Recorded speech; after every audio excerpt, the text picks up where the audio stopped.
Hey everyone, and welcome back to another reading update. Now, I actually had a pretty good reading week. I managed to finish one book, I made a lot of progress in another, and I've also decided what I'll be reading next.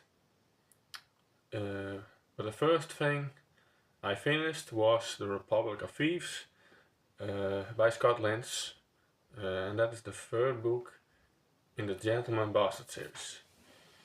And going into this one, I was really curious to see where the series would go next. I've said it many times, but The Lies of Locke Lamora is one of my favorite fantasy novels of all time. I absolutely love that book. The characters, the setting, everything just came together perfectly. And then I read Red Seas Under Red Skies, the sequel, and while I still enjoyed it, I thought it wasn't quite on the same level. It was still a good book, but it didn't completely capture the magic of the first one. And so I was hoping that the Republic of Thieves would get back to that level. Unfortunately, it didn't quite manage that for me. I actually have pretty mixed feelings about this book. I definitely enjoyed reading it, but I also think it's my least favorite of the three novels. And one of the biggest reasons is the stakes. Compared to the first two books, everything just feels smaller.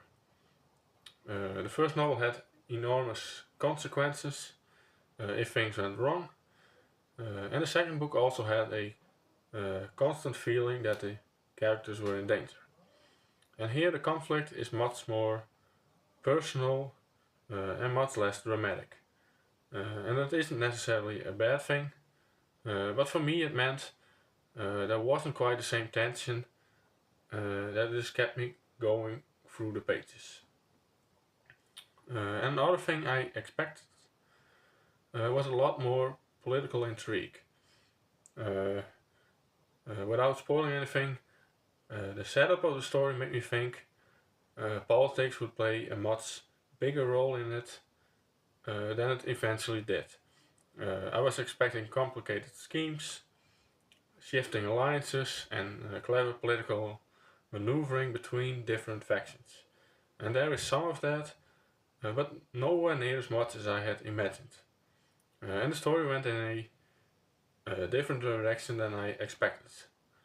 But that being said, I still had a really good time reading it. One thing Scott Lynch continues to do incredibly well is writing characters.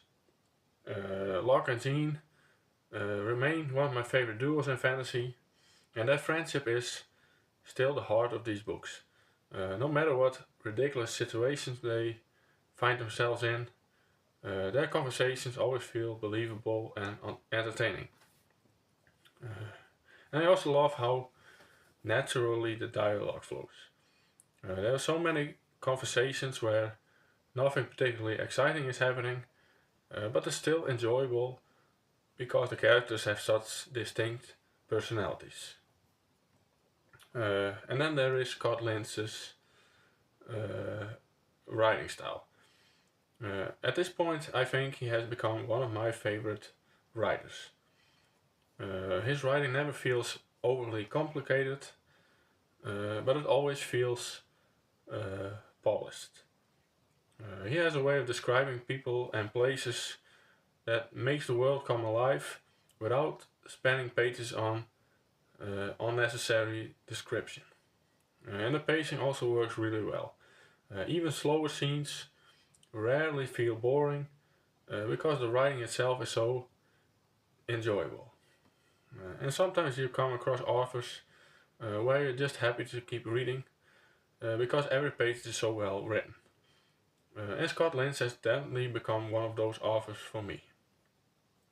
And so overall, even though this was my least favorite book in the series, I still enjoyed it quite a bit.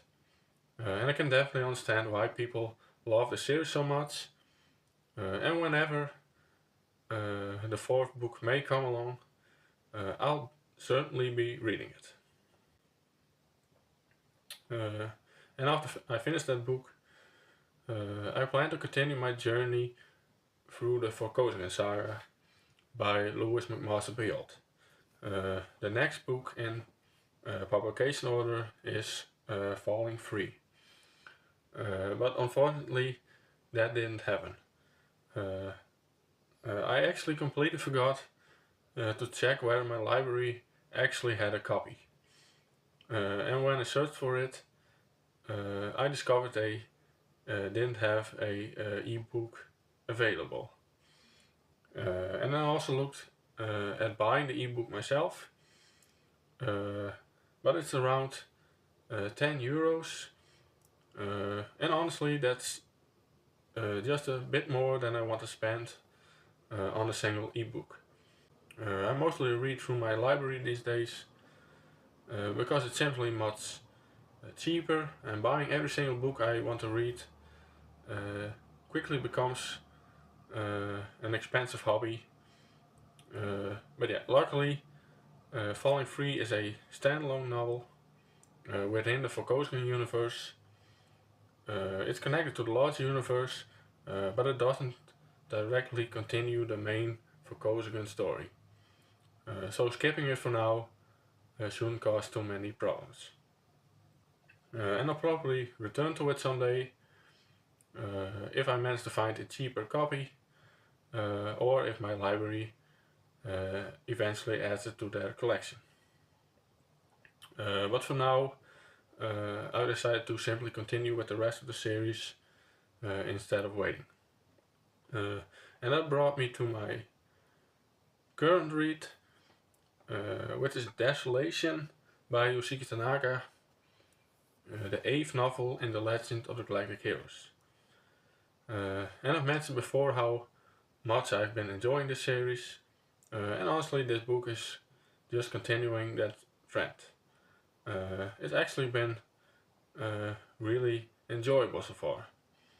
And one thing that's always difficult to explain about the series is the writing style.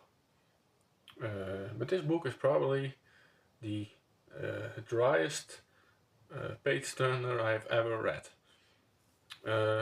Tanaka writes almost like he's documenting history. The prose is very straightforward, and there aren't many flashy descriptions or emotional scenes. Instead, he just simply tells you what happened, and who made with the decision, and how events unfolded. And that might sound boring to some, but I think in this series it really works well.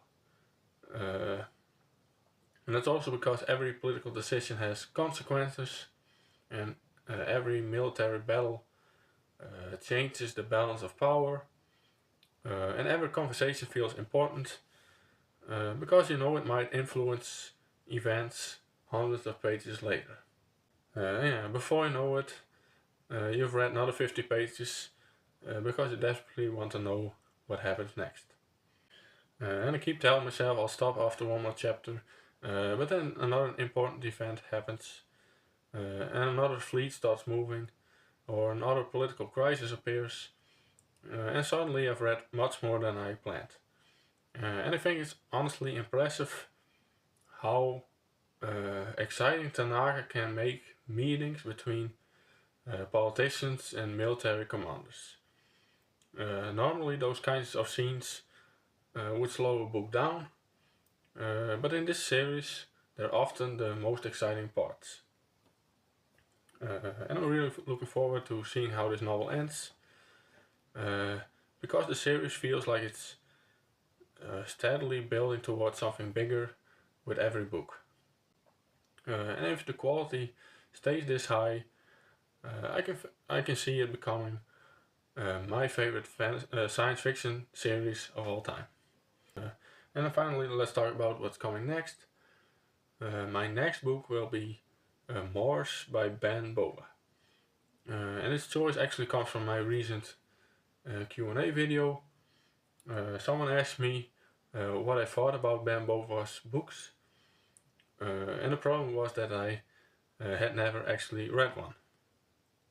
And I've heard his name mentioned for years whenever people talk about classic science fiction, especially hard science fiction.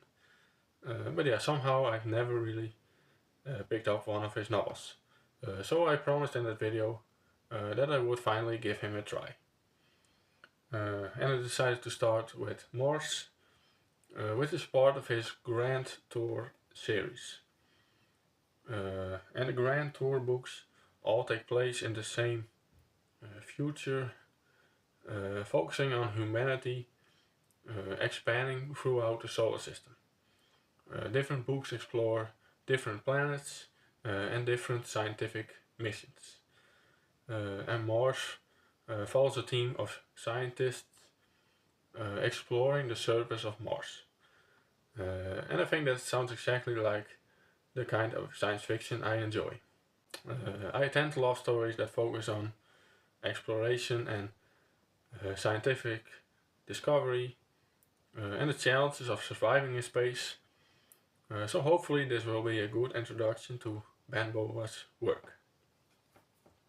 And I'm also curious to see how his vision of Mars compares to more modern science fiction.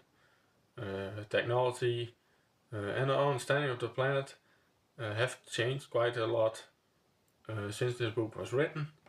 So it'll be interesting to see how well it has aged. And hopefully I'll have plenty to say about it in the next reading update. And as always, let me know what you've been reading recently. Have you read anything by Scott Lynch or Ben Bova? I'd love to hear your thoughts. Anyway, that's all I have. Thanks so much for watching and I hope to see you again in the next video.